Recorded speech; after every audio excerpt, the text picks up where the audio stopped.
Welcome to Veto's book. Here are 3 spooky stories to help you sleep at night.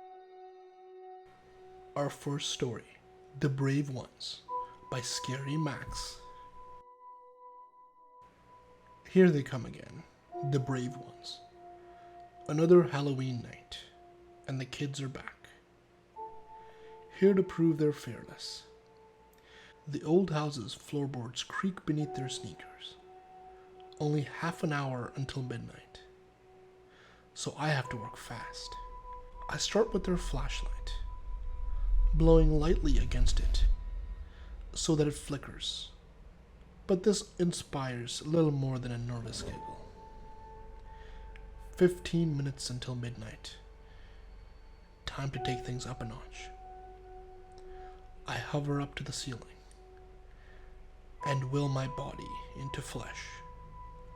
My every nerve is on fire, but they've given me no choice. I force drops of blood to trickle out of my nose, but the boys below don't notice.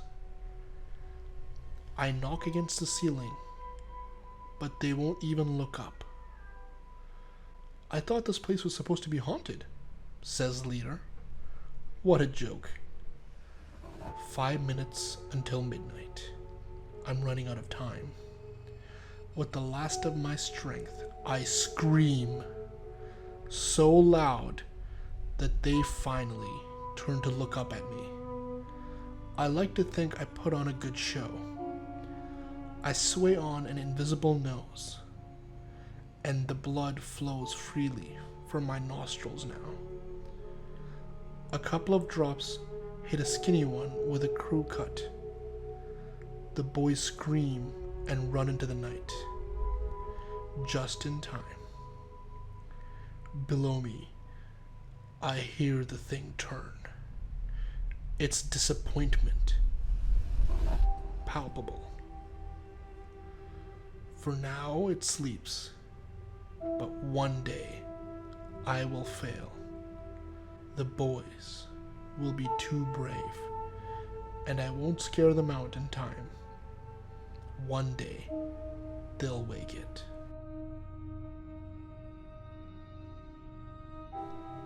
Our second story, What They Didn't Tell You About the Dead, by Crimsai. I don't want to sound mean, but the dead are pretty clueless. I've always seen them. When I was younger, everyone thought I was just talking to imaginary friends.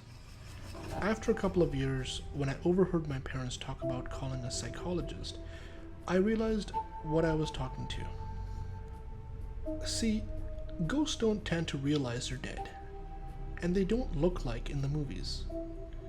They look just like us. I'm pretty smart for a 13-year-old. So I started noticing certain patterns to tell them apart from the living.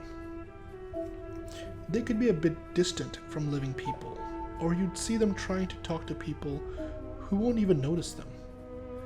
Some of them could tell I was different, that I noticed them. Like this guy I saw after school yesterday. I'm a big boy now. See?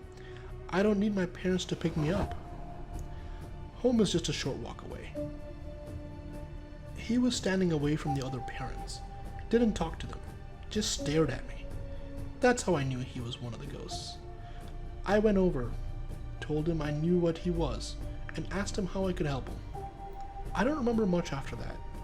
I think because of what happened this morning.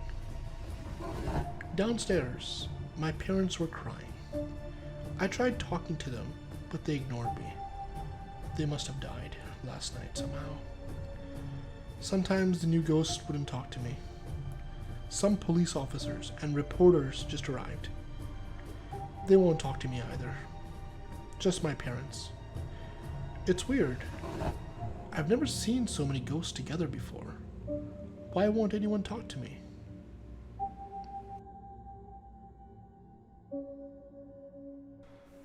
Our third story, A Message from Your Personal Demons, by MrGarm. Hello, my dear. You don't know who I am, but I know you. I'm one of the 3 demons that were assigned to you at birth. You see, some people in this world are destined for greatness, destined to live happy, fulfilling lives. You, I'm afraid, are not one of these people. And it is our job to make sure of that. Who are we? Oh, yes, of course. How rude of me. Allow me to introduce us. Shame is my younger brother, the demon on your left shoulder. Shame tells you that you're a freak, that those thoughts you have are not normal, that you will never fit in. Shame whispered into your ear when your mother found you playing with yourself as a child. Shame is the one who makes you hate yourself. Fear sits on your right shoulder. He's my older brother, as old as life itself. Fear fills every dark corner with monsters, turns every stranger on a dark street into a murderer. Fear stops you from telling your crush how you feel. He tells you it is better not to try than let people see you fail. Fear makes you build your own prison. Who am I then? I'm the worst of your demons. But you see me as a friend. You turn to me when you have nothing else, because I live in your heart. I'm the one who forces you to endure, the one who prolongs your torment. Sincerely, Hope. Thank you for listening. Sleep well.